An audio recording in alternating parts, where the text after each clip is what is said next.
Marxist பொதுச் செயலாளர் சீதாராம் யெச்சூரியின் உடல் டெல்லியில் உள்ள மார்க்சிஸ்ட் அலுவலகத்தில் வைக்கப்பட்டுள்ளது. தற்போது கேரள முதலமைச்சர் பினராயி விஜயன், மார்க்சிஸ்ட் செயலாளர் கே பாலகிருஷ்ணன் அஞ்சலி செலுத்தினர். கூடுதல் தகவல்களை நமது செய்தியாளர் சுசித்ராவிடம் கேட்கலாம். சுசித்ரா, தற்போது அங்கிருக்கக்கூடிய நிகழ்வுகளை குறித்து உங்கள் தகவல்கள். மறைந்த மார்க்சிஸ்ட் கட்சியினுடைய பொதுச் செயலாளர் சீதாராம் யெச்சூரியினுடைய உடலுக்கு தற்பொழுது தலைவர்கள் அஞ்சலி செலுத்துகிறார்கள். டெல்லியில் உள்ள ஏகே கோபாலன் பவனில் கட்சி அலுவலகமான ஏகே கோபாலன் பவனில் வைக்கப்பட்டுள்ள அவருடைய உடலுக்கு தமிழ்நாட்டிலிருந்து கம்யூனிஸ்ட் கட்சியினுடைய தலைவர்கள் பல்வேறு பேர் வந்து தங்களுடைய அஞ்சலியை நேரில் செலுத்தி வருகிறார்கள். கே பாலகிருஷ்ணன், எம்பிக்களான சு வெங்கடேசன் உள்ளிட்டோரும் தற்பொழுது டெல்லியில் அந்த கட்சி தலைமை அலுவலகத்திற்கு வந்து சீதாராம் யெச்சூரியினுடைய உடலுக்கு தன்னுடைய வீர வணக்கத்தை செலுத்தி வருகிறார்கள். அவர்கள் மட்டுமல்லாமல் திமுக, காங்கிரஸ் உள்ளிட்ட தமிழ்நாட்டினுடைய நாடாளுமன்ற உறுப்பினர்களும் பலரும் தற்பொழுது அவர்கள் அஞ்சலி செலுத்தி வரும் நேரடி காட்சிகளை பார்க்க முடிகிறது.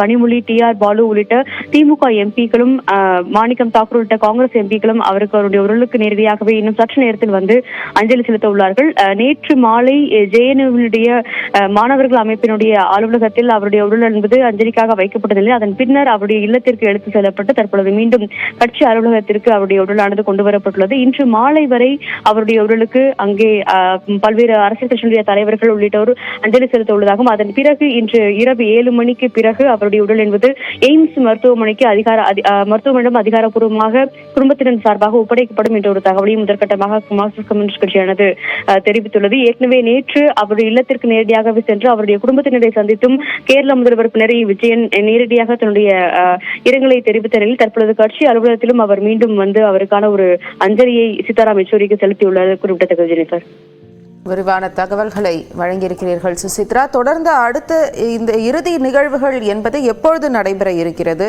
வேறு யாரெல்லாம் வருவதற்கான எதிர்பார்ப்புகள் இருக்கிறது?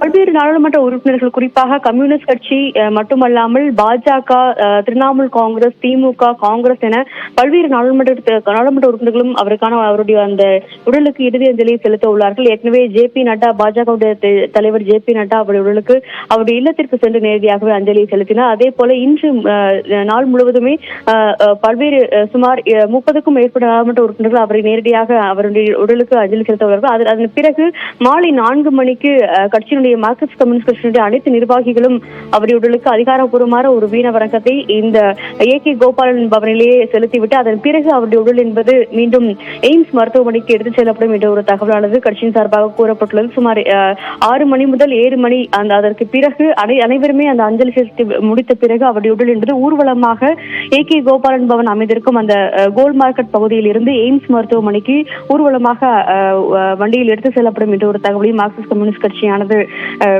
தெரிவித்திருக்கிறது. அப்பொழுது அவருக்கான ஒரு மெழுகுவர்த்தி ஏந்திய ஒரு மௌன அஞ்சலியும் செலுத்தப்படும் என்ற ஒரு தகவலையும் முதற்கட்டமாக மார்க்சிஸ்ட் கம்யூனிஸ்ட் கட்சியானது தற்பொழுது உறுதிப்படுத்தியுள்ளது. ஜெனிஃபர், சீதாராம் யெச்சூரி அவர்களின் உடலுக்கு மரியாதை செலுத்துவதற்காக காங்கிரசின் மூத்த தலைவர்களான சோனியா காந்தி, ப. சிதம்பரம் உள்ளிட்டோரும் அங்கு இருக்கிறார்கள். அதன் நேரலை காட்சிகளையும் தற்போது பார்த்துக் கொண்டிருக்கிறோம். இணைப்பில் வந்து விரிவான தகவல்களை பகிர்ந்து கொண்டதற்கு நன்றி சுசித்ரா.